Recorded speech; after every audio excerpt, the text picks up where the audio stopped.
What's going on, everybody? Welcome to the Alex Cuesta Show. How is everybody doing out there on this Wednesday, January 24th of 2024 for episode 108? We have a problem. We have a major problem. For some reason, David is still here.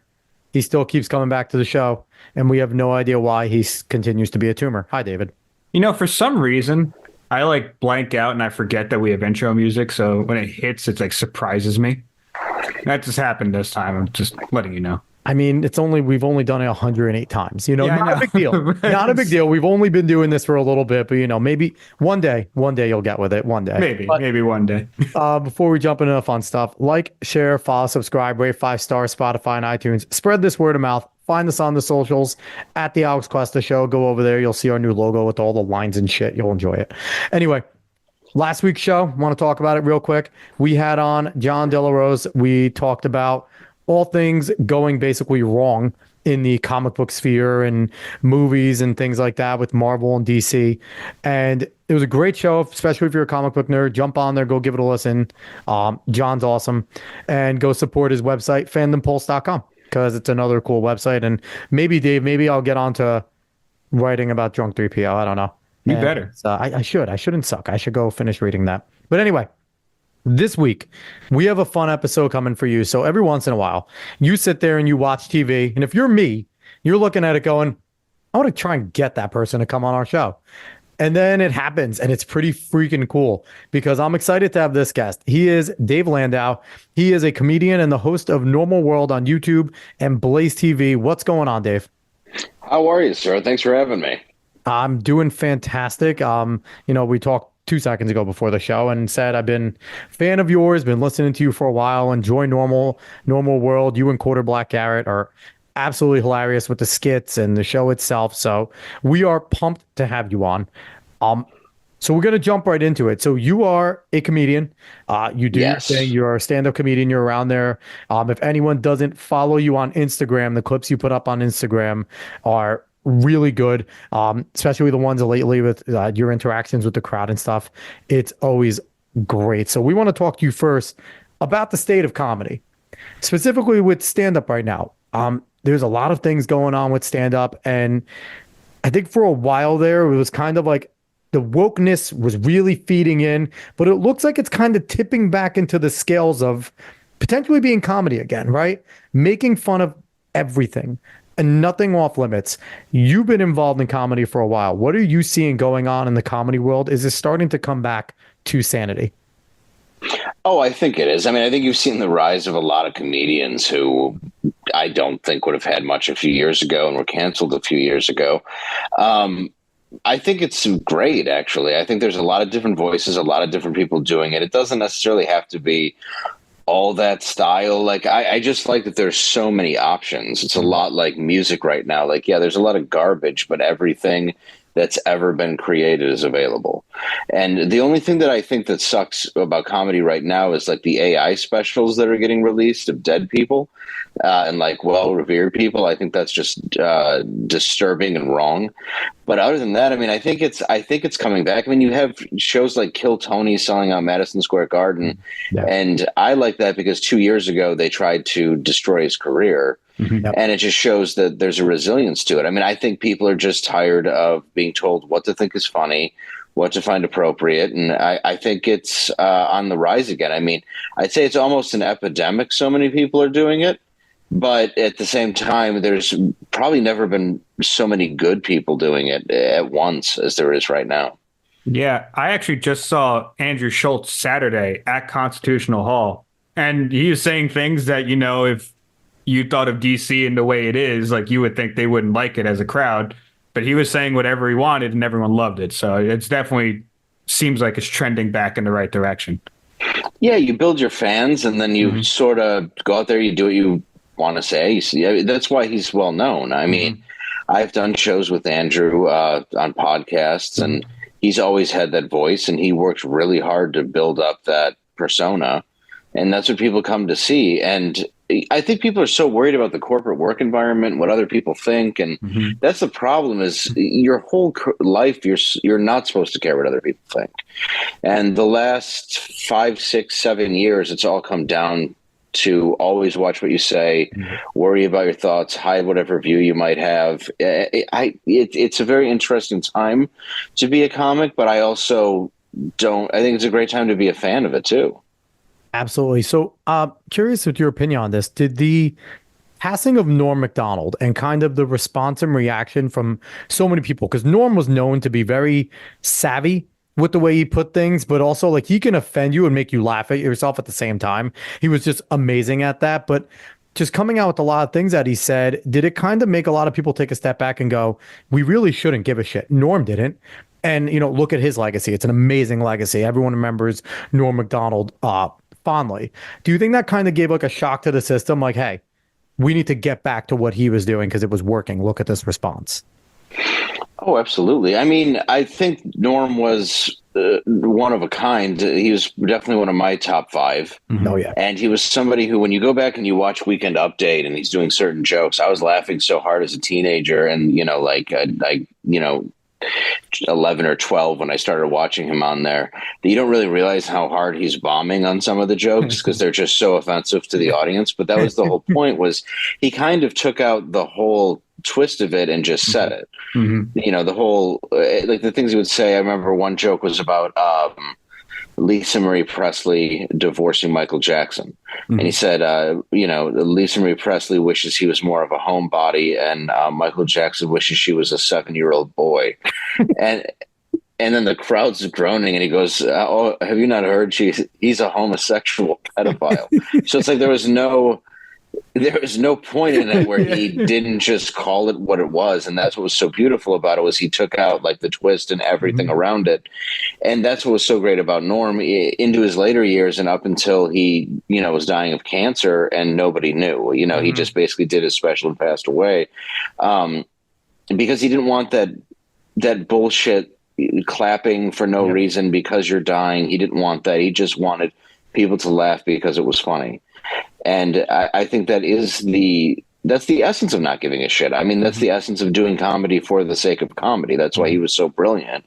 And I think you're seeing more comics that want to do that. You have comics that want to be cringy or irreverent or edgy, but it's not necessarily their voice. You have comics that aren't like that necessarily, but you have like a Maria Bamford or somebody who might be a little softer, but they're brilliant and they're talking about dark topics.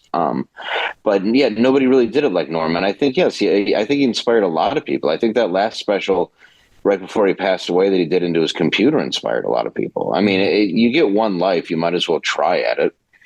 Definitely. Especially as a comedian. 100%.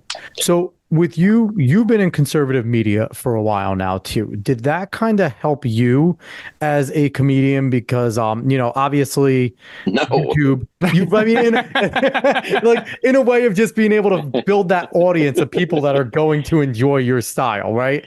Like eventually a little, yeah. You mean after I was shunned by every mainstream outlet, it was great. It was the best choice I ever made for being a stand-up, was going into conservative media. Just being well known as a bigot. Just immediately. Yeah, there's nothing better you want to be than be called a racist and a homophobe because you sat next to Artie Lang and Anthony Cumia, that no one would ever do. Yeah, it was the best. It's the best choice. All right. Yeah. Prove me wrong in 2 seconons. No. I mean, like now it does because it's great. I got to, when I got on radio, I sat next to like Artie Lang and Anthony Cumia. You can't get more trial by fire than that. Yeah. You're sitting by two legends and you better be good or else it's going to be a rough day. So it was definitely, I didn't really realize it was conservative media though at the time. I just thought it was comedy. Yeah. And it sort of became something. When I ended up going on Crowder's show, I knew it was conservative media, but I never watched the show. Yeah. So, I mean, I watched like bits and pieces. I knew he did a lot of impressions. I liked his skits. But I knew he was conservative. I don't want to pretend I didn't, and that he was in that media sphere. And I had been doing Fox with my buddy Jimmy Fallon on his radio show in New York for years at that point, and I had done Red Eye, so I had never shied away from it. But absolutely miss Red Eye. Oh, dude, it was the best, wasn't it? Red Eye was I'm good. I'm really hoping that Jimmy's show is kind of that for Fox, and I really wanted that to be what my show was for the Blaze, and we're Mhm. working on getting it there. It's good. It It's good. was it was such a good show, man. And I don't blame Gutfeld. I mean, you're going to move somebody down and pay them a lot more money to be a legitimate Absolutely. anchor and not host a show called Red Eye. I get it. They said whatever the fuck they wanted at 2 a.m. in the Dude, morning. They did not care at all. no, you had like Gavin McGinnis sitting next to Anthony Cumia. You had Bill Schultz, who was the right hand man. Mhm. You had Natasha. It was so good. It was perfect. And by the time I did it, Tom Shalhoub was the host, and I liked Tom. And then he ended up doing on PC. But Yep. at the time, I think things were starting to turn by the time I did it. Yeah. And now they're starting to turn back because Jimmy's been sort of hidden on radio. And now they're putting him, he's the host of Fox Saturday Night, and I got to do the premiere episode. And that's a cool thing because they're kind of letting that irreverence back out. And dude, it hit #1 in the time slot across the country. Yeah. So I mean, there's a hunger for it. And Yep. I don't even know if it's conservative. I just think it's because all of a sudden that's the places where you can go to watch comedy. I mean, it's just available there. And it was such a different thing that Fox News at the time. It was very uppity. It was very Bill O'Reilly. It was Sean Hannity. It was such like a lineup of like hard politics. And then here comes Red Eye, and it's legitimate comedy. It's legitimate, not caring and not even necessarily staying in politics, venturing into entertainment and pop culture. And Gutfeld is just a funny guy by nature. Like even when his jokes bomb, he just gives you that look and makes you laugh. Like he's just fantastic with his delivery. As a host should do. He has self-awareness. And at that time you had, like I said, Opie and Anthony, you had Patrice O'Neill, you had this, you had Colin Quinn, you had Jim Norton, you In had Jersey, this we had lineup. free beer and hot wings, which was very much like Opie and Anthony type of thing. Oh, was it? Yeah. Oh, Opie, But I free mean, beer like, and hot wings was ridiculous. sorry. Okay, so but I mean, these were actual guests on Red Eye. I mean, you had these people that were murderers in comedy, and that did go away for a while. And I think you're starting to see more and more of it. And part of that is just people creating their own content, and getting tired of, comedy in any sort of show business is just so filled with rejection, where you have to play it off like you're smiling half the time when you're in it for 20 years, and half the time you're like, I don't know, do I kill myself or keep going, or do I, you just pretend like you're happy, but you're not. Yeah. And that's a large part of being a comic. Yeah. And, like, I mean, who didn't like Robin Williams except him, Yeah. So Yeah, you actually. sort of have, for real. And I'm obviously a fan. So it's show business is a depressing motherfucker. And when so many people are going at you now for what you say and for what your art is, I hate to use the word art. I mean, I use that term as loosely as possible for my stand-up, but for a lot of people, they consider it art. And for those people, it's got to be difficult when people do attack your words, because there's so many things that get twisted. And we've lost, and this goes for a lot of people on the right too, and I say this being in conservative media, they have no sense of irony. The Puritan right sucks. I'll come out and say I do not like the Puritan right at all. Yeah. They don't get it. There's no irony. It's like they don't understand. Like, no, this is like tongue in cheek. This isn't. Do you understand like basic sarcasm, let alone irony, let alone this isn't real? Like that was a sketch we just shot, you lunatic. Like I'm not actually. They don't like comedy that's a little edgy. They don't like boobs, apparently, with the calendar. They don't like they don't like anything like that could be like not like, super religious. Like they're just so like, and it's like we're never gonna win that way. Like, and there's a battle. And the thing is, it's like, I don't know if you realize this, and you'll say you're not, but you're kind of on the forefront of this culture war with the things that you're doing, especially. No, I will say, I'm not. People tell me I am, and I don't know why, but I'll go on. But you are, because building that type of thing is comedians typically weren't, and if they were on the right, they didn't let it out, right? That wasn't part of comedy. You didn't come out and say, hey, I'm funny and I voted for this person. It was like, no, you made fun of every politician because it was equal. SNL was great when they poked fun at whoever was president. And that kind of all stopped with Obama because they brought an Obama impersonator to be like flowery and love him. But it's like, that was always the thing. You made fun of whoever was there. And that was supposed to be the comedy. And like, but now it's like, we need conservative comedians that your comedy isn't conservative, but just your politics are. And you're not afraid to sit there and say like, no, That's fucking stupid. I don't side with the left on that. No, it's sort of people get angry because they'll go like you're too moderate or whatever it is, but I don't lie ever about my opinion, so I'm not just Hmm. going to side with something because Hmm. it supposedly.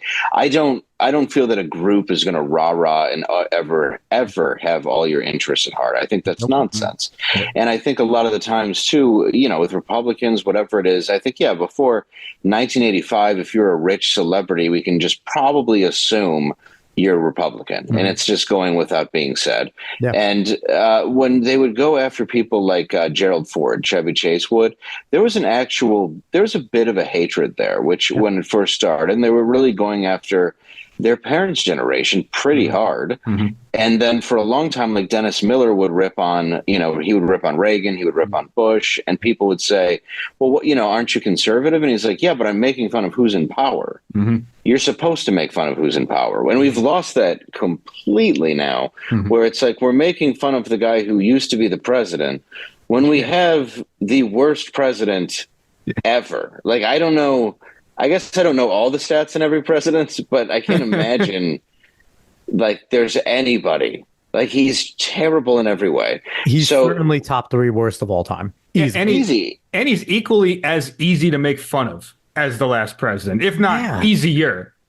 Right. And I think they should have made fun of Trump in the Yeah. same because he's the president. And I Yeah. think you should make, but Biden, the SNL, you have like Jim Carrey coming out as a rock star. It's like this dude Yeah. falls like Mhm. this dude's gonna get taken out by fucking falling on grass. Like there's no he falls off bikes. He can't finish a sentence. There's no He reason. just said that if Trump comes for women, he's gonna reap the benefit. I don't know what the fuck that was. What he said He the doesn't know other what it day. means. He's like, you come after women, you're gonna reap the benefit. And every guy's like, cool. Like, Yeah, what's we would that? love to reap the benefit of women. That's what most incels are hoping for. Like, Yeah, that's everybody at home is like, go on. what do you know that we don't? Yeah, he just speaks. That's the problem. And then you have It's just all this stuff that's come out that's so damning to him Mhm. that he's like, look, let's just admit the kiddie porn on the laptop is real, and there was a little bit of China, like the stuff that he's okay to like let out in the public now. My daughter's is diary. Like, horrific. yeah, that's cool. I did that. I definitely showered with her when she was 16. Like, you Yeah, fucking he's like, crazy. it's totally legit. Just go. You can throw that in there. Just let's hide the bad stuff. Delaware's the Mason Dixon. I'm good. It's- But yeah, no, it's wild. And I think like the best skip for them would be like just make Joe Biden putting together competent sentences, and everyone would think that's funny because everyone knows he can't fucking speak. So it's like it's wild. It is wild. But Well, and you hear people go, it's that's elderly abuse, and you're like, he runs the free world. Yeah. At least as he's the puppet that does. We're the ones Like, you're- being abused by the elderly in that phrase. We have been Yeah. for quite a while. Yes. People are disenfranchised and stupid. I was talking about this, stupefied by this. We were talking about this on my show the other day. You have this thing that happened 4 years ago where you locked down the country. It's not been solved. We've been economically destroyed. Yep. And you've watched people that are truly angry. And the whole reason why Trump, which is ridiculous when you really think about it, the guy from The Apprentice rose to power was because he was pointing out the people on the stage for being corrupt. Then it kind of proves itself. Mhm. Let's say he ends up legitimately losing the presidency or whatever. Yeah, sure. Like it was totally like Biden got 80 million votes and Yeah. we all believe it. It's accurate. Let's It's just, real. yeah, let's Yeah. just say it's legitimate, Yeah. right? yeah, Now you have all these different people coming after him, including the media, the government, and everything, trying to stop Trump again. Mhm. And it just proves his point again. So you're looking at a country that has been screwed over by their government, watching a guy get screwed over by the government. Mhm. You're building a case for somebody to win again. I don't understand how they don't see that. Like they don't realize they're the elites. They think they're this voice Mhm. of democracy for like the poor. And I think people are just starting to wake up and go, you have no interest in us Mhm. except for keeping us kind of stupid and unaware and thoughtless and voting for you, or at least, nodding our heads if we're asked if we voted for you. especially the crazies on the right now that are setting up the actual diametric thing they want to do by starting to say that fascism's kind of cool with your Christian nationalists and them saying Franco is cool. And it's like, guys, do you realize you're being the idiots that they're saying you are? Like, but I want to slide over. I want to move Dude, into any of it, man, though. Like my buddy ridiculous. was raised in Russia, though, and he came over here. It's like, what? Yeah. Yeah, sorry, I didn't mean He's like, I'm gonna go back to Russia. This Yeah. sucks. It's like, what happened? dude, they came here in the '90s with the Red Wings when we were bringing over KGB soldiers through the mafia, the way that hockey should be played. Yes. And it was just a bloody ice game of just is the best, dude. But he came over and his dad was the Wings trainer. And this is a dude who would wait in bread lines for hours. And then all of a sudden he got here and he's driving a Cadillac STS. And he can't fathom like the fact that he just went from essentially, a Siberian prison that's called a country to this country. Like people do not understand that what they're talking about when it comes to fascism. They really don't get it when it's socialism and what they think it is. It just means that somebody who's very, very powerful has everything and everybody else gets nothing. Yeah, but they read their Marxist, the Communist Manifesto, which was supposed to be a religious text, which was the original title, was something like a profession of the communist word or whatever. But I digress. I want to jump into comedic movies and movies that are meant to be comedy. I'm going to put a transition in there. Are you just going to? No, it's not. Not at all. Not at all. It's going to be a hard transition here. Terrible host. Terrible host. But I want to ask you specifically about one that I think is going to be an absolute banger. What do you think about the American Society of Magical Negroes? How funny is that movie going to be? Actually, it might be. I'm sorry. Is that real? Yeah, you didn't hear about this? Oh, you didn't know about that? No. Oh my God! In 2024, this year, they are letting out a story of basically a society of Black people that are there to make white people feel comfortable in uncomfortable situations. And that's the comedy. It's supposed to be ripping off of, I think, Spike Lee's a comment on how in the past movies there used to be a magical Negro that would go in and help the white person. So apparently this is Bagger Vance or which I mean he's not wrong. He's not wrong. No. But the movie itself, if you've seen the trailer for it, is ridiculous. And my thing is, it could be funny. It could be funny if it was done by the right people. If it was like a Wayans movie, maybe I'd be okay. It was if it was the Wayans or something, or even like Key and Peele, like I think they would make it because they did. Oh, brilliant! They did a whole sketch on a sketch on the Key and Peele show about that. But no, I wish you would have seen that trailer, man. I probably should have put that in there. I should have watched it. I didn't look it up because I wouldn't have assumed that was real.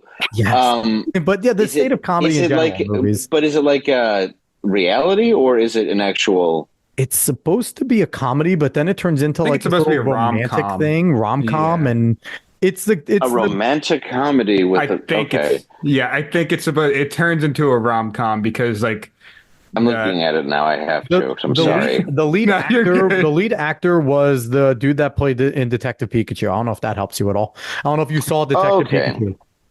Okay, so you have David Allen Greer who's in it. Yeah, David Allen Greer is in it. Greer might have made it. Yeah, so if David Allen Greer made it and it's from, I don't know, it could be. Well, this was just called Magical. What's the whole name? The American Society of Magical Negroes. Okay, so, David Allen Greer is really great. I mean, he's from In Living Color. So, I mean, truthfully... I would say the trailer is what brings me down on this movie. There is a lot of woke buzzwords, and they don't seem to be in comedic fashion. Okay, well, I'm watching, and it's a lot of white people at Starbucks and working at, like, a Google. And but David Allen Greer is very funny. I don't know. It might be funny. I'm sorry. I may not. No, you're good. No, I mean, I'm sure it's absurd, but it is kind of. I mean, the whole idea is, they're going to use buzzwords to kind of parody the modern culture, and if that's what they're supposed to do, is okay. So it is a rom-com where live, laugh, and love drops from. Dude, I think it's got to. It's got to have self-awareness. If it doesn't, there can't. That's where the question is whether it's self-aware. And I'm hoping because if it's self-aware, it could be actually funny. If not, then it's just weird. Yeah, because I mean, years ago, Spike Lee made a movie called Bamboozled, which is an ultimate middle finger to the WB, and it's where they had an actual show called it was those two black guys who like hunted chickens and ate watermelon, and they were called Mantan and Sleep and Eat. And it was played by Tommy Davidson and another guy. And like the guy who ran the studio is Michael Rappaport, and he just talks all completely black, and he's the only one that does. And Damon Wayne speaks very white. And it's actually, it's a very good movie. And I mean, and the WB was just, a lot of it was just an insult to culture, let alone black culture. I mean, it was terrible. And I think Spike Lee, it's like when a lot of black people watch a Medea movie. It just feels like it's setting you back. It just feels like you're being set back as a human race at that point. But, so it could be, if it's aware of itself, I think it could be funny because it is kind of, I mean, there is the white savior movie and the magical. Yeah. It could be funny. It feels like if that movie was like transplanted and made early 2090s, then not exactly worried about it. You're just worried if it's actually funny or not. If it's made now, it can be made with that anger and resentment that Hollywood only lets through, where it's like we have to have, and then you go, is this written by the CIA or is it a comedy? Yes. I can't figure it out. That's for sure. But yeah, it's like when the movie The Help came out, and I'm watching because it was an Oscar winner, and I'm like, this is the most awful, like just white savior, like just singing into hairbrushes, and it's like, why would you win anything? For some, like, stop making this movie. It's awful. It's always been bad. It's never been good. No white person. That's the part that people need to know. We don't want that. Nobody asked us. Nobody goes like, I want to go watch the, Sandra Bullock movie where she saves the giant black football player, because that seems right. This white lady just pulled up in the hood and it's like, I'm going to adopt you. And that worked out. Like, I know it's based on a true story. I just feel stuff was embellished. But it's like no white person is like, yep, that's how we do it. This seems exactly accurate. It's why we have alarm systems and get upset when they move 3 houses down. But yeah, that's because we're such saviors, it's just, that's the problem, is we're not honest with ourselves as a culture and a society. Like we're not creating the white savior movie. That's a group of people in Hollywood making it. And then we're just forced to watch it because we got like 8 things. And now there's so much content, you see less and less of it. But I've never seen any of those movies where, like, most of the movies, like, Remember the Titans wasn't a white savior movie. It was a good movie about race that I would show my kid, because it's an accurate interpretation of race, because he asks about it now, because he's almost 9. He's learning about it in school. He wants to know what happened to Martin Luther King. I told him about Malcolm X. I told him what he thought was bad about his young life. Like, Malcolm X was a guy who watched his dad get tied to train tracks in Lansing, Michigan, and killed in front of him. He might not like white people. Maybe. So when then he liked white women. Then he joined Nation of Islam and hated all white people. But then the second that he started preaching peace, they were like, well, we got to kill this guy. You got to die. Yep. Because the second you start unifying people, that's the danger. That's what people are afraid of. Like, keeping us divided it's all they want. It's the best. It's the best weapon they have, is to make us angry at each other. And movies like that are the perfect thing. So, yeah, that movie could be made specifically to make white people and black people both uncomfortable. Because I don't think a black person is going to see that title and go, and be like, I need to see this. Oh, it's good. Let's go see it. Hey, let's. Good. Finally, like an interracial couple's like a movie we can both see. I honestly just want to go to that movie theater and just see if it's like a segregated theater, just so like no one, they like kind of like get like cues on when to laugh at what joke, if like what like the white people just look up first, see if they're allowed to laugh. All the white people are in the back just to be polite. Why do they get the best seats all the way up there? Damn it, we can't win. We can't win. They're like, this is where the front's bad. And you're like, I don't know what to do. Send help. I'm sorry. It's my fault, right? I'm Irish. And then you're looking at the movie going, wow, this is true. We really do need a black guy to make us feel comfortable right now. Yeah, you do. Yeah. And that is true. Like, God, and Bagger Vance was another one. And it was at a time where I liked both the actors, but you're watching it, I'm like, he's got a magic caddy. Why? Yeah, at the time, it was just like, this is what we do. Like, it was That's an what we do. accepted thing. The only saving grace this movie might have, Rotten Tomatoes gave it, the actual reviewers gave it 47%. Whenever they So it say might be good. bad, it Yeah, it might might be really actually be good. good. It might actually be funny. Yeah. So, I didn't That's read what the I mean. reviews, Like, but it yeah, could be good. that's what I mean. If it's aware of itself and it's just mocking the whole ideology of Yeah. the black or white savior thing, then I think it's going to be great. And David Allen Greer comes from the irreverent school of Keenan Ivory Wayans, and that's what I Yeah. grew up on. I mean, I'm Gonna Get You Sucker is one of my favorites. My favorite is besides like Naked Gun, Airplane, is Don't Be a Menace. I think it's one of the funny, dude. It is I such. love Don't Be a Menace. It is the most underappreciated comedy. It is a laugh every second. It's Watch a me get this perfect. girl's number. No, you can't. Bitch, give me your number. One of my favorite. He's a gun on Pulls it. out the gun. When the one guy is finally getting out of hood and going to college, and then he gets sniped. Yeah, immediately. Yeah. I mean, And it's by the white guy, and they're like, the man. Yeah. yeah, it's really good. Yeah, but again, those That was a great spoof of those movies, those parody Yes. movies. It was a great spoof of because I was a teenager at the time, and I loved Boys in the Hood. I mean, I still do, Menace to Society, but those were huge films at the time. Oh yeah, And yeah, you had Jungle Baby Boy Fever, and you stuff had like that. yeah, Baby Boy, yeah, that came out a little bit after that, but that was Okay. still John Singleton. Yep. But that was those were movies that came, and I mean that was a perfect parody of it because they made fun of like the little stuff in the movie that just seemed too exaggerated. So it's like we got arrested for being black on a Friday night, or you had Bernie Mac as the cop who's Yeah. like, I hate the black keys on the piano. I hate Whoopi Goldberg's lips. I I gotta watch that movie again. I might watch it after this it's so podcast. good.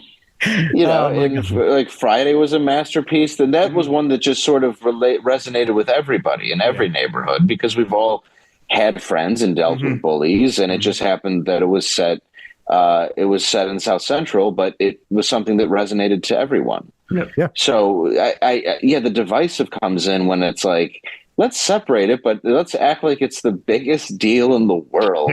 Yeah. And one of them saves the day, and it's painful. I think that this could be good because I'm reading some of these critiques and some of them are saying like they're not going far enough with like the message. So that makes me feel actually pretty good about it. Because maybe Good. that just means that it's limited and they're actually trying to make fun of just the whole environment. So Yeah, because what's the again? The message is what I think we all secretly agree on. Of like, yeah, we don't want you to make the movies anymore. yeah, Nobody wants to watch. Nobody liked Karina. Nobody liked there's just a list of nonsense that has been made over the years that no one wants to deal with. No one cares. Like, when are you and Quarter Black going to do a full feature comedy film? We got to get one from Hopefully. you guys in a group. That's got to be something. Laugh our asses off at it. we've actually talked about it. We've been doing more and more stuff just to see. We just filmed one today about Target that I'm very excited to have released. And the other day we put out a new sketch called Fallen Oats about the Hall and Oates separation and how Hall filed a restraining order on Oates. Which is And hilarious. Which is absolutely hilarious that happened. dude, You could it's watch that incredible. skit. I haven't seen it yet. Yeah, check it out. It's called Fallen Oats. It's a trailer for the movie. Oates is not happy with his choice. Awesome. Yeah, we just like to kind of parody that, but I would like to do something like I really liked Keanu when I saw it in the theater that Keegan-Michael Key did. Yep. And he's a dude who started at Second City in Detroit, which is where I started. And I've admired sketch comedy longer than stand-up. It's always been something I loved. When I grew up in the Detroit area, we had SNL, but we also had Kids in the Hall because we were right across. So we got the CBC and we got like all kinds of really interesting sketches, and it was a whole different world of it. And I kind of want to put that into a process to make an entire film, because I have made a feature film. It's old now. It's from 2013. It's called The King of Detroit. It's got its flaws. We made it for $7,000, but it definitely has some scenes that I really, really like. And it was like a coming of age tale, loosely based on my life. And then we just added, a lot of violence to it. So, Gratuitous violence just for the fact. oh, Yeah, it's about kids going into Detroit to get alcohol. Nice. And yeah, so it's sort of just, yeah, it becomes from day goes right into night, like a John Carpenter film, becomes like almost a horror movie, Judgment Night sort of a thing. And, because that's how it felt when you were buying beer back then. You would go into, I grew up on 8 Mile, but then there was a part of 8 Mile where once you crossed, you were in the hood, and I grew up in the nicer part. And then you would drive a mile to get to the really bad part, and then you would go in and get booze. I'd buy it at 15, and I couldn't have looked like I was more than 11. And I'm like, oh, it's great. They sold me a 30-pack of Bush for $800. I don't know what it is. They totally bought it. Awesome. That's fantastic. So you being a comedian, you've been doing this, for a long time. The roles that comedians have in society right now, a lot of the times you guys, you're presenters at awards and things like that. And where do you see the roles of comedians outside of just doing those types of things? What do you see your role in society as a whole? Are you just doing it because you enjoy it? You want to make people laugh? Are you doing it for a little more? Like, what is the role of the comedian right now? Money. That's all. It's a good reason. I'm sorry. I just wanted to take any magic out of it. No, a black guy appeared to me when I was 19 and taught me how to do stand-up. Said you must name Richard Pryor. He just showed up on your screen and you started laughing your ass off. And last year I started appearing in A Young Boy's Dreams, and I'm doing the same. So I think of the role really of a comic is just to entertain, make people laugh, whether it's your story, whatever resonates. I have stories about my recovery and alcoholism and my drug abuse that relates with people, or just my political opinion, why I got where I got. There's a lot of different things, but I think the role of a comedian is to point out everything that's wrong. And there's a lot of stuff that's wrong. When you talk about award ceremonies and you want to see it done right, Ricky Gervais at the Golden Globes is a prime example of somebody who did not care and humiliated a room of people so badly they invited him back to do it again, which I really admired. But I think it is to create, it's to shine a light on everything that's going on.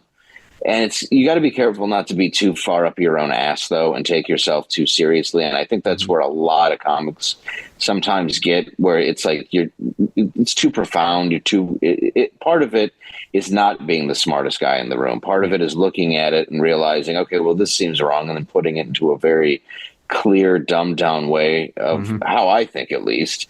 A lot of people would think that it's stupid. I mean, Chappelle had a great bit just recently where he was talking about meeting Jim Carrey. I don't know if you saw that.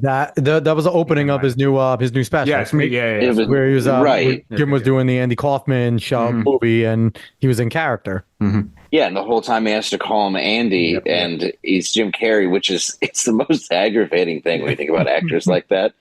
But then the joke was, at the end, that's how I feel when I talk to a trans person. And the way he delivered it was perfect. But it's simplified. Yeah. And that's what it is. It's not I'm better than you and I'm smarter than you. It's I'm the bad guy in this, and I'm being funny, but I'm also letting you feel comfortable laughing at something like this. And that sort of me is funny on so many levels. Like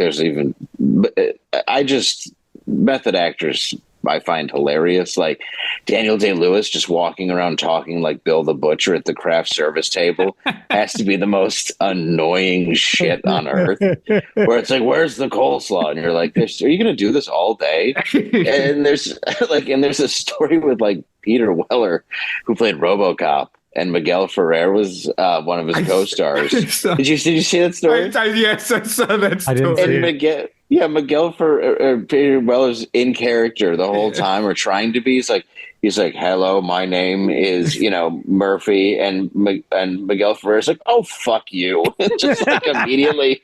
And as he's sitting there getting like pads of makeup put on his fucking face, he's trying to be a robot. It's like, stop it. So he just immediately stopped the method acting thing, because the other guy's just like, I'm not doing this with you. You're sitting there dressed as a robot. Like, what, you can't stay in robot character? You can't stop talking like a robot, or you'll forget Like, shut You up. forget that you're a giant metal, you dumb bastard. Yeah. You just talk like a robot. You're a head in a machine. So we have our fun fact about our dad and Dave Chappelle. Do you remember this story, Dave? Back No. in the day, my dad, mom, my aunt, uncle went to go see comedy shows, and it was when Eddie Murphy at Beverly Hills Cop just came out, and Dave Chappelle was just starting out, like really young, opened for him. It was over somewhere in Jersey. Mhm. They were at this comedy club close to the front. My dad has his feet on the stage as Dave Chappelle walks up, I remember this. and he just looks at him and goes, "Hey, are you somebody?" in Dave's way. And my dad's like, "No, no." He goes, "Then get your crack ass feet off my stage, motherfucker." And my dad just starts laughing. And like they said, they're like, that's when they knew. Like they said he was hilarious. And they're like, we knew if he stayed, staying with the profession, he was gonna be funny. And then later that night, my uncle threatened Eddie Murphy's life and they got kicked out. So Well, that will happen. Why was it? Was Eddie it because Murphy, of Norbit? no, it was should have been. It might have But, been worth it at that point, but my uncle is a very big Italian man from Newark, and Eddie Murphy essentially said that my aunt was liking his big black schlong later that night, and my uncle went from being his biggest fan for Beverly Hills Cop to I don't give a fuck if you got money, I'm gonna kill you, and they were like, you gotta go. So that's the funny. We have a good thing with comedians in our family. That's good. That's incredible. Dave Chappelle was probably like 14 or 15 when that story happened too. Had to be young. He started yeah. very, very young. Absolutely. And just to have that, I got to give you guys credit with that because obviously you do it so many times. You're getting, you get used to it. But starting out, that spotlight's on you. And, part of the shtick is being interactive with the crowd and making the crowd feel like, you're there and you're into them. How much more does that become a natural thing as you get into it? And are there some places where you walk in where you're just like, I'm going to have to work a little bit harder because this is fucking flat right now? Oh, for a long time, it's like that. I mean, and it still does. I mean, for years and years until you have your own audience showing up, there's people that aren't excited to see you, and then even now, you have people that show up that may not necessarily know you, and that can be difficult. And yeah, depending on the crowd's mood. I mean, dude, if you're playing Vegas on a Saturday, and everybody in the room lost, money that day, they're not happy. But I mean, that's even, at least you're in Vegas, you feel like you're kind of important. Yeah. Like, yeah. Sometimes you're just at a bowling alley at some point in your career where there's 6 people, they hate you, and you're like, boy, this is great. Like, then you're driving home on an icy road, and you're just like, this is what I just did for $150, and you're just deciding if it's the worst feeling in the world, but you push through because you love what it is, and you keep pushing forward because there's really nothing better. I mean, if it's your skill, it's your skill. You're lucky to have it, and you craft it. I mean, that's why so many people want to do it. They think it looks easy. They think it looks, it's like anything that looks easy. Everything that looks easy is probably pretty hard. It's like watching somebody rock out on guitar, do something where I'm just mesmerized as an audience member. But comedy's a weird one because everybody thinks they're funny. I know I'm not funny. I know that I'm just fucking. Well, everyone that listens to the show knows that. I mean, they laugh at me. They're not laughing with me. They're like, this dude is laughing at his own jokes because he's fucking stupid. But so overall, like I'd imagine when you get in those moments, though, you're probably like, let me try my jokes that I don't know if they're gonna work on this crowd because I'm not gonna pull out my best stuff because they're probably not gonna laugh anyway. So let me try that one that maybe might work, and if I get a chuckle here, I know it might work somewhere else. Oh, if it's not working, I'll just start pulling out the darkest stuff I have that will offend most of the people in the room, or I'll just start doing crowd work. Believe me, I blame the audience. Like I shouldn't, but there is a point where you hear like a young Jay Leno be like, "You never blame the crowd," and it's like, yeah, you kind of do. I don't know. There's a difference between 1985 and now where people have cell phones and don't care and can't handle their drinking in ways I've never seen before. Wow. It's like self-entitlement is insane. Everyone's so self-entitled. And they don't care. Like I've seen people go off on people in the front row for like scrolling on their phone. Which I think is annoying as hell. And like I was just at Rogan's Club, and he makes people put their phones in a bag, and I think it's great. A lot of places, but at the same time, I don't even acknowledge it because I just expect it. And I've told comics, I'm like, what are you yelling? Like, there's no reason to get mad at it. They're just programmed at this point And you just to look at do them and say, something like that. thanks for paying for that front row ticket, for not paying attention. Like, thanks for paying me to just not Yeah. fuck you. I'm like, thank Yeah. you. I'm happy to take your money. Like, I hope I made your husband laugh. Like, go away. Yeah. Yeah. Meanwhile, yeah. And then it's the babysitter who's like, I'm sorry, what's your kid? Where's your kid's EpiPen? And you're like, I don't want but you want a comedian to call you queer? And you're like, this is So, speaking of that, in terms of, obviously you have your own audience now. So your audience kind of knows your style of humor and things like that. But do you often get those randos in there that maybe lean more left and we're going there because someone said, "Hey, Dave's funny. Let's go do this. He's going to offend you." And they get a little too offended. Like, how is it navigating this stupid world that we live in now as a comedian? Especially, I'd imagine certain venues you maybe aren't going to get all your demographic, right? So how is it no. navigating that? I was lucky enough where I started, I worked in both circles. I mean, I worked in black rooms, white rooms. So and it's where I grew up too. So my comedy's never been very much based for a certain group.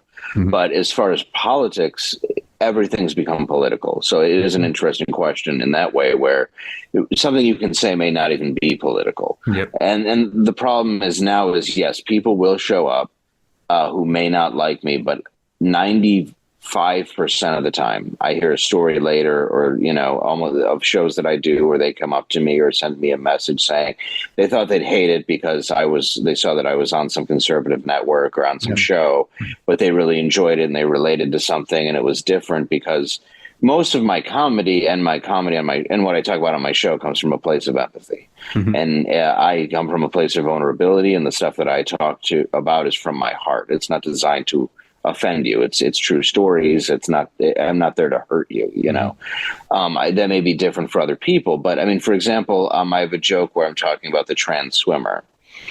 And, the joke is essentially like, if I were to compete as a woman, it would make no difference whatsoever. Like, I wouldn't be winning any trophies. Nobody would be protesting. It'd just be the announcers going like, I don't know who this fat girl is.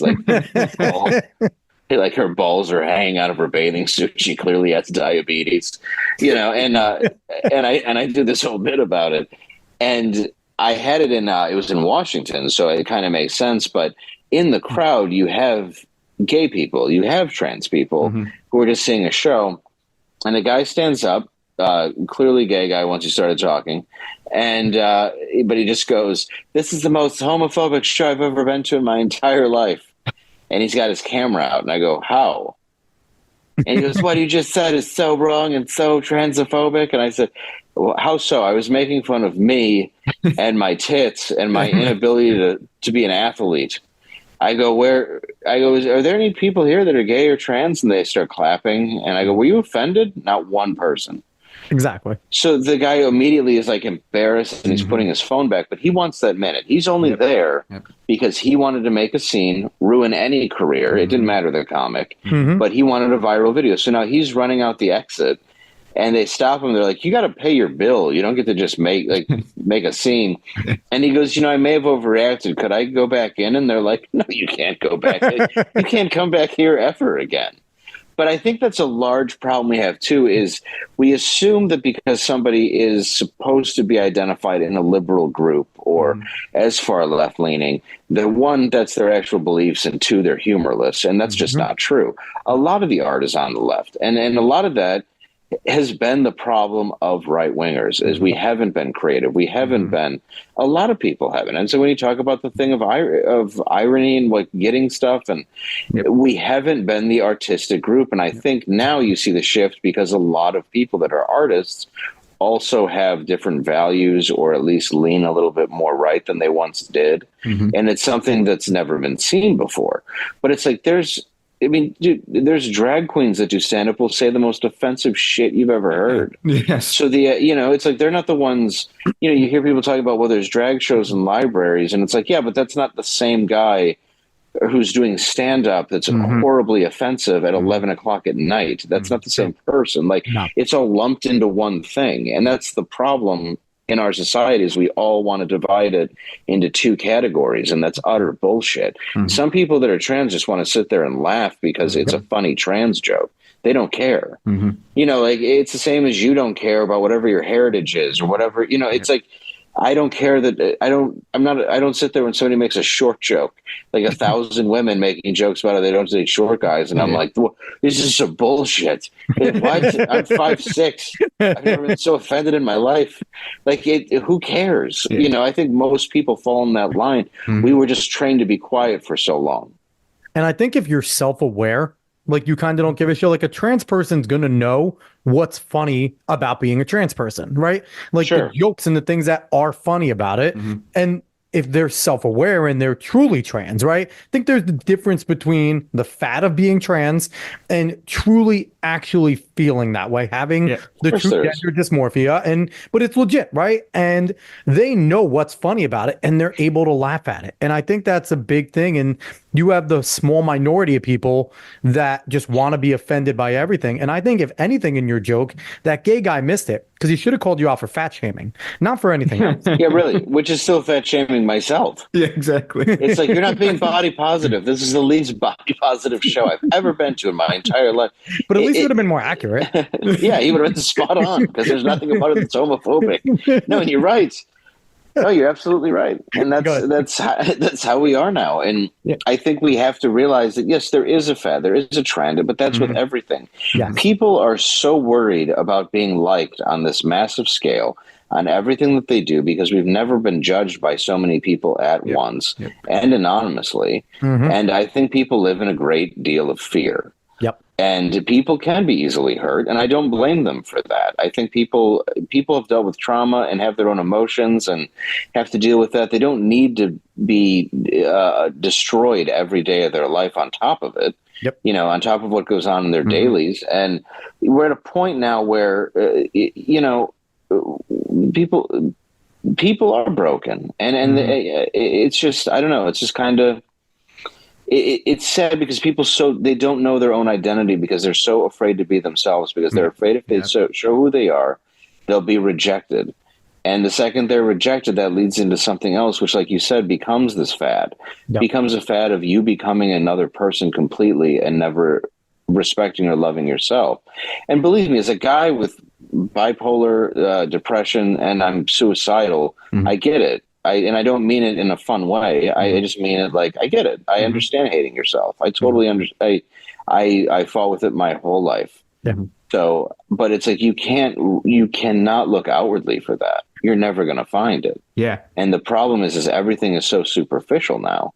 That's what we want. We want people to just like our opinion. And that's why we hear so many parrots and opinions aren't really all that new or interesting or exciting, because it's just parroted bullshit because they know that they're going to be liked and accepted for that parroted bullshit.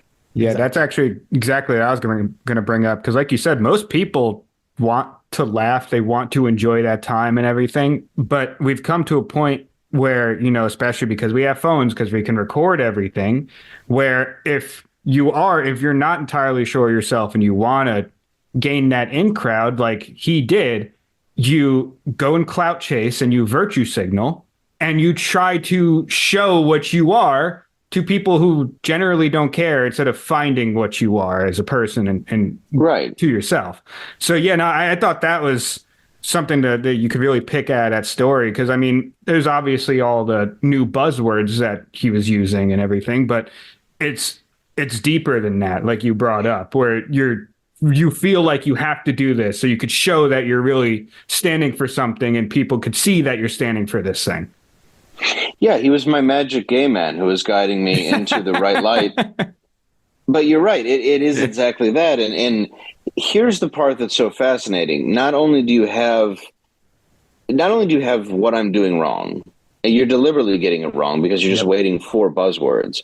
You have no idea what I've been through in my life. You don't know anything about me. And you want to take away everything that I've ever earned based on one video.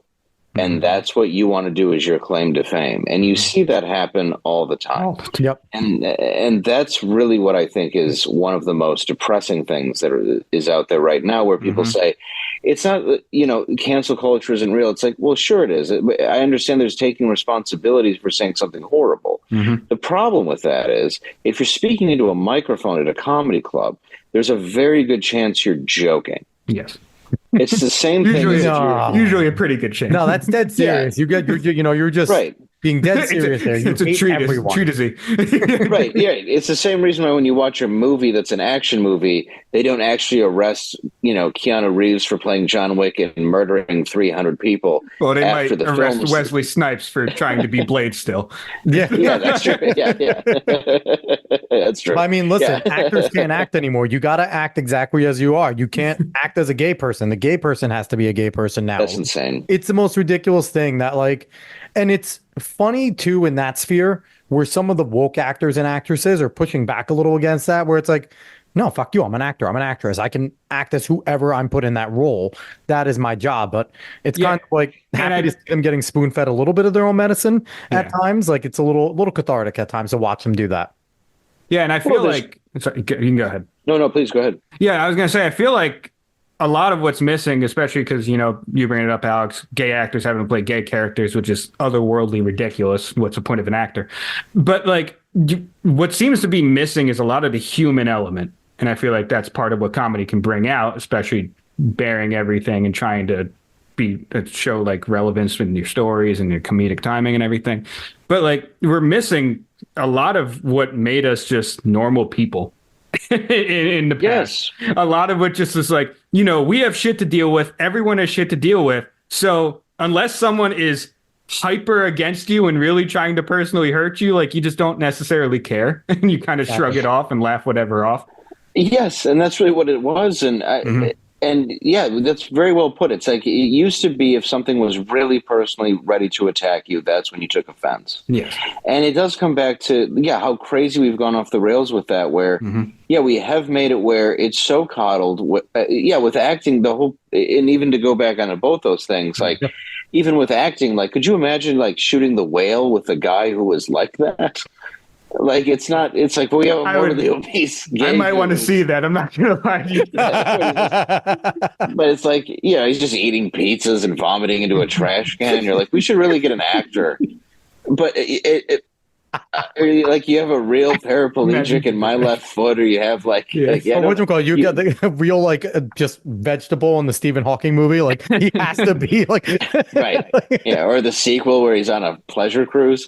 But I still honestly, the only thing I'm curious about is how the fuck did that work? It's disgusting, but how? I assume they just slapped him, they just put him on his face and poked him with a fucking broom. Was it Monty Python? Sit on my face and tell me that you love me. I can't playing that song over and over and over. If I was the girls, you think they would just stand around and punch him? It would just be, what's he gonna do? Hurt you? It's a monster. Have him chase you around in his little robot car. Yeah. I think break his computer that lets him talk. Stupid blinking computer. Yeah. If we're one of the girls and you see him pop up, you look around is this a joke? Is this supposed to be a bit? Are we supposed to laugh at this one? What is happening here? So Jeffrey, you gave us a clown. Oh my God. But it's any role. But you do roles with drug addicts. You do roles with that. It's a person that's supposed to be on heroin. Neil Patrick Harris played the best womanizing straight man ever on TV. Ever. Yeah. Barney Stinson is the best womanizing straight man. He was freaking hilarious. And Neil Patrick Harris is gay as it gets. But you don't have to be that in order to it's baffling where we've become. It's a craft, and the whole idea is you play other people because you empathize with who these people are. You learn about them and you become the character. Because it's very hard for a lot of the people that you play to be in something. I mean, the original groundskeeper for Caddyshack wasn't Bill Murray. It was the groundskeeper. And the guy was so riddled with PTSD and everything that they ended up having to bring in Bill Murray. You can't really have the character you're trying to play necessarily be in the movie. And that's a pretty soft example. Yeah. You have to have people that know how to act to be able to portray the character and the story you're trying to convey. You can't just go well, we have to. It's the same as the dude on Family Guy who's well, I'm going to step aside now and let a black guy do the voice of Cleveland. Yes. And it's You're 18 seasons in, a multimillionaire, and had your own show. This isn't virtuous. Yeah. It's just annoying that you're even giving into it. And I'm sorry, it's a fucking parody. It was supposed to be a parody on a black man living in a suburban block. That was the whole purpose of Family Guy. It's all parody. So like having a white dude portraying a black guy that's like kind of, you know, the whitish black guy, like that's the whole fun of it. And it's just bizarre when people just sniff their own farts, right? And just sit there and just give in. That's all it is. They're just sniffing their own farts and feeling great about themselves. Essentially, yes. And it's tedious. Patting themselves on the back and giving each other, you know, trophies for doing something that is literally nothing. It's less than nothing. The same hands that they used to shake Harvey Weinstein's hand over and over and over and over again. Now they're being virtuous with. So. Yes. Well, shaking more than his hand for some of them, but yeah. But yes. Sorry. Well, did I say that out loud? Watch him shower. Yeah. So, last thing I want to jump in on, I want to talk about Normal World, your show with Porter Black Garrett. It's a fantastic show. Thank you. Was the conception of it? What was the theory? Why did you guys? Because, you know, obviously you and Quarter Black were both over on Crowder. Quarter Black went over to, you know, Friday Night Tights and stuff. And Dave and I, you know, was watching them there. And you guys get together. And once I started to hear about that and Dave was talking about, there's a show, I follow the Blaze. I like Glenn Beck and Pat Gray and stuff. So when that was going on, it was like Normal World, Dave Landau, Quarter Black. I'm like, number one, awesome that they're back together. I'm like, that's sick. And number two, it's like, it's going to be a sketch show. It's going to reset late night. And I thought it was a cool concept. What is the thought process behind you guys getting together and doing that? And how has it been? Well, I was on Steven's show and it really became more news, and he and I had semi-public stuff, but it was, you know, stuff that, you know, when you lose friendships and you lose stuff, it becomes regrettable. And you don't have to get deep into that stuff. No, it's kind of but we weren't filming sketches, and that's what I was hired to do. So I put together a sketch show, figured I might pitch it, but we didn't end up doing it. So I just got together a group of people that were my friends and people that had been interested in doing sketches, and we put it together a pilot, which is on my YouTube channel at Dave Landau Comedian. And we put together a half-an-hour pilot, and after I left the show, I shopped it around. A lot of people have the story a bit backwards, where if I stayed with Blaze or I did that, none of that's true. We just wanted to create a sketch show that was set somewhat in the future, but not that far, where a lot of the stuff, even in the pilots, sort of come true. But, you know, the first sketch we wrote was Matt McClowry and I actually wrote it. It was Victims Anonymous. And it was us sitting in a circle just talking about how we were victimized. And then an actual refugee whose wife was beheaded comes in, but they don't like that he's using terms like wife because they're possessive. And, you know, and then we had commercials like Man Packs Pearl Harbor for male tampons. Which I remember that one. I do remember that one was great. Yeah, and we ended up getting it brought back. Like, they had pulled it off pretty much every site that you can stream anything. But I fought for it because it's not actually making fun of trans people. It's just about jamming a tampon into your urethra. Yeah. And that's all it is. Like, it's just like, jam this into your dick hole against God's will. It's just nonsense. So we have that. And then from there, we sort of built the best origin story ever. Yes. And then we had what was the other one? We had the at-home AI thing, which was a take on, or the at-home Alexis, that was a take on 2001: A Space Odyssey. And then the one that really scared off all conservative buyers was Demon Molesters, where if there's a demon in your house, these two guys come back and love it so much that it goes back to hell. So almost every conservative... It annoys me that warded off conservative buyers, because it's an amazing sketch. Dude, it's so funny too, because the demon looks amazing. It's seriously like, it is Marvel good. and it's a demon with a gag ball in its mouth, tied over like I a feel like you could spanking sell that chair. to Marvel now as a hero. Like they would go Oh for yeah, that yeah, now. yeah. They actually bought it. That's actually the new Sorry, Hellboy. we don't use That's it the new anymore. They Hellboy. have Is it. that exact guy? Yes, yes. It's a submissive monster, and it's very sexy. And we BDSM, shopped it man. around. Yeah, we shopped it around, and some people had some interest. We shopped it to regular channels. We had actually a lot of interest, and Daily Wire was, or not Daily Wire. I guess I just outed that as an interested party, but we had brought it into Blaze, and they were the ones that were most interested in it, and they wanted it to be somewhat of a podcast too. So we figured to work in that element, and it's not exactly where we want it yet. Truthfully, it's been in there 7 months, but I'm very happy with it. The sketches we put out are really good. Yeah, The guests we have are interesting. The people that we're getting in more every day to find the rhythm. QB was very much behind a board for so long, and now he's coming into his own as an interviewer, and it's really nice to watch. And I have Matt McClowry, who's a brilliant comic, who's a writer. Angela is a great actress, but now she's learning how to be great, as people really love her just as an on-air persona. So we're trying to mix that, where we bring people on, we bring on fascinating people, and we add that element of sketch. And we're not just bringing in people who are on any other channel. We're willing to make any joke we want, and we're willing to bring on anybody and talk to them. And it pisses people off, and frankly, I don't care. Good. Shutting the That's door, what you want to do. If you could piss everybody off, then you're doing something right? If you have people on both sides calling you an asshole, then you're like, all right, we're doing something good. Let's keep it going. Yeah. If we don't have bad comments about something, we know it wasn't funny to us.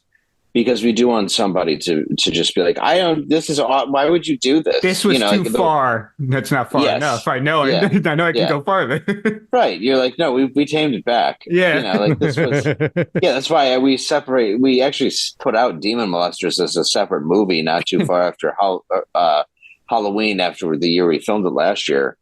I think we called it, I don't know what we called it. It's on my thing. It's like, don't hit send.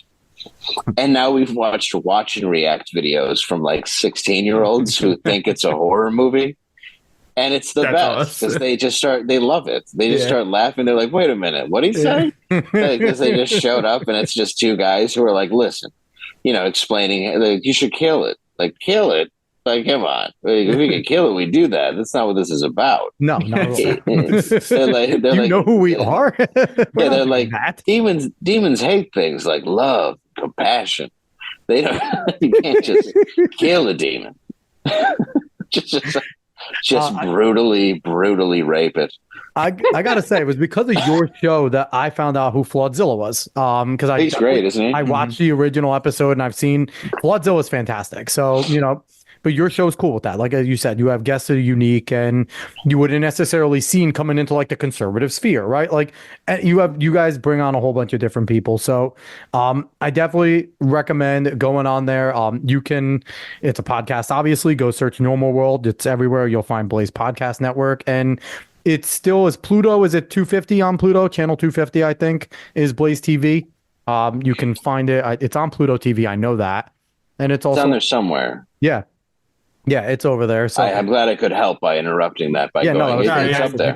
You definitely know the channel. We everyone else knows it too. Dave hosts his own show, but no, it's but no, definitely go there. I recommend it, especially if you're tired of a bunch of the late night bullshit going on, and none of them are funny, so don't watch them. Watch Normal World, because the skits are funny in the beginning. If you want to see a bunch of vaccines dance around as they sing a song to you, maybe you could watch a late night show from someone else. But on a guy's show who is semi-conservative in real life. I don't get it. I don't get it. I mean, listen, some people sell their souls for the man, and it doesn't make a difference, right? Like, as long as they're keeping on getting that money, it does not matter what they say. And shouldn't it be funny? You would think, right? I think it's funny to watch how poorly it was done, and imagining what the backstage was of making up that whole segment. Like, you knew it had to be an absolute shit show back there. Oh, there's no way that Colbert wasn't like, or do I really have to do this? Like, I get it. You want people to be jabbed, but like, do we really? Dude. have to do this, like, and it's just somebody putting on a needle costume. Like, this used to be used for comedy, but how much funny stuff you can do with needle costumes. Anthony Fauci used to hate this, and now he loves it because he was. Oh, dude, yeah. There's a guy. There's a guy HIV who killed more. and There's a guy who, he killed more people trying to cure AIDS than the disease did. well, Anthony Fauci might have like a higher death rate than some of like the worst dictators of all time. Like he really might be up there. Dude, when that Disney movie where he's walking through in the documentary, and he's walking through like the AIDS garden, and it's all white flags, and it's like it's your bodies, dude. Like you invented the cocktail, like the Viet Cong coming to like the Vietnam War memorials here, and it's like, these are great. Like this is a great memorial. Like he's just like, look at what I did. I caused all of this. So, last question for you: with the whole entire strike that went on, do you feel like that helped you guys on Normal World, where a lot of the late night nonsense wasn't there? And if people were looking for something more late night, they were trying to find it. Normal World was still there? Briefly, but they came back pretty much right after we started. Okay. So, but I don't know if we're looking for the same thing anymore. I think late night is so dead. Yeah. That with the exception of a few great comedians like Nate Bargatze and some other people that have really popped off of it, I don't think people are watching it for that anymore, because you can get very real one-on-one conversations that aren't the same 6 stories told on the same talk show circuit. You're just not getting anything in depth. And if you watch old like Dick Cavett interviews, where he's got on like Marlon Brando and Sammy Davis Jr., this was a guy who did his homework and was in the 70s was able, and even though he's very dry, he was able to build some very provocative late night television. Yeah, definitely. And and so was Carson. But I mean, it was a different animal, and you don't see anybody doing that. It's it's paint by numbers, make everybody comfortable, don't offend anybody, don't do anything that, the best sketch. Sorry if I'm babbling, but I didn't even know this sketch existed with The Rock, for example, with SNL. And my friend showed it to me the other day. We were driving to Austin to do shows, and he goes, "Have you ever seen this Rock sketch about the world's most evil invention?" And I said, "No." So it's a mad scientist convention, and the first guy who goes up has like a laser that will burn the world, and the next one's a laser that will freeze the world. And then he goes up and he goes, "I made a child molesting robot." The hell? Out of nowhere. And they're like, they're all horrified. And they're like, "Dude, that's evil." He goes, "Yeah, I looked up evil. It means complete absence of morals. So I made a robot that molests children. They're very cheap to make. And you can make them." He goes, "You can make, and it actually molests robots. It actually molests kids twice as fast as a normal human predator." And dude, I was driving. I almost had to pull over. I was crying, laughing. And it's The Rock, and it's from like 5 years ago. I don't know if SNL buried it. It's one of the funniest sketches they've ever done. I've never seen that. How have I never seen that? Dude, it's so good. And he looks at one guy. He's like, "This guy knows what I'm talking about." He's like, "How would I know what you're talking about?" He's like, just dressed as like an evil bad guy. And they're like, "We think you should leave." And he's like, "I don't understand why I should leave." Like, she goes, "But this woman goes, I wanted to freeze the world." And he's like, "I know. And I made a robot that molests children." Like, and I can see The Rock, because Rock has good delivery, especially from being in WWE. He knows how to say ridiculous shit straight faced or in character. So I can see him delivering this beautifully too. Oh, it's great. And it looks like a sci-fi robot from like an Ed Wood movie. So it's just this amazing. Like the whole thing is just like, it's one of the most, and then the ending is just this flip where he's like, "Well, let's go across the street to the tiny castle where we can eat the small sandwiches." He's like, "Just call it White Castle." It's like, "What's wrong with you?" And then at the end, it just says, "White Castle will serve anybody." That's amazing. Dude, it was a perfect release that. My God. Dude, I don't know. They may have. Is that when they may have put it out? I don't know, but I had no idea it existed. It's from their channel for 14 million views. How the hell did I miss this? Just so many. I've told this to probably 3 other people since I saw it. Just 2 days ago, Yeah. and nobody I know has heard of it. Even with those 14 million views, and it's, I mean, dude, I was driving. I rarely laugh out loud at TV, and right when he said that, I did not. I just was in. I was in tears at how offensive and perfect, and he delivers it so dry, and he's just like, "Yeah, it's a robot." Maybe at your next just, show, you should take a show of hands of anybody that's ever seen this sketch, and like every show, you should take a pulse of who's seen it. And it's this beautiful play too on evil. Yeah. Where they're talking about these evil scientists and they're like, well, freeze the world. And then he actually says it's the complete absence of morality. So he like, so you have and he just goes, yeah, so did I win or what? And like, you gotta leave. And I realized it's now kept playing a joke on me because I literally typed in YouTube robot that molests children. So now that's in my search bar. Not only do we have Dave Landau on the show, you're doing that. Yeah, be careful. The FBI might come in your house and start masturbating. Yeah. The FBI agent right now we need going crazy. Yeah. They're like, oh, what did you have some of that? Well, we love this stuff. Last thing I want to say, and I think part of the issue is, I will say you lied because I have a question. You always seem to skip over. Oh yeah, no, okay. Even though you're gonna usually have a non sequitur. This time it's not a non sequitur because I genuinely want to know this answer much more than anything else I could think of. What is your favorite stand up of all time you've ever seen? The more and more I think about it, definitely Norm Macdonald. Probably Hitler's Dog is one of my favorites, or actually, me doing stand up is an absolutely incredible special where he talks about alcoholism being a disease. As I'm an alcoholic, so I really love the joke. I think that's on Spotify. Yeah, and the full special is me doing stand up, and it's the bit on him comparing his alcoholism to his uncle that has bowel cancer. And it's just, mine's sort of a disease where it's either a searing, blinding pain or a burning, stabbing pain. And he's like, what about you? He's like, I get happy. And he goes, sometimes I meet a woman with the same disease and we have sex. Yes. That and Dave Chappelle Killing Him Softly are the Killing two. Him Softly is amazing. Yeah, probably the two, I think, pinnacles of stand-up comedy. And, of course, Carlin Classic Gold, Richard Pryor Live on the Sunset Strip, credits due where it's due, and Rodney Dangerfield. I'm trying to think of the name because he has two older albums, but one, No Respect, I'd probably say is the best one. Yeah. But it definitely those two, I think, are the just pinnacles of stand-up comedy. Yep, they're amazing. And Dave, thank you so much for coming on. This was lots of fun, man. Thank you for having me. I'll talk to you later. So once again, he is Dave Landau. He is the host of Normal World on YouTube and BlazeTV. Go on Pluto. I think it's channel 250. If not, just go look up Blaze. Go over to like news and opinions. BlazeTV is on there. Is there a specific time that you guys are on nightly? Tuesday, Wednesday, Thursday, 10, 9 Central. And you can go to YouTube, BlazeTV, whatever you guys want to watch it on.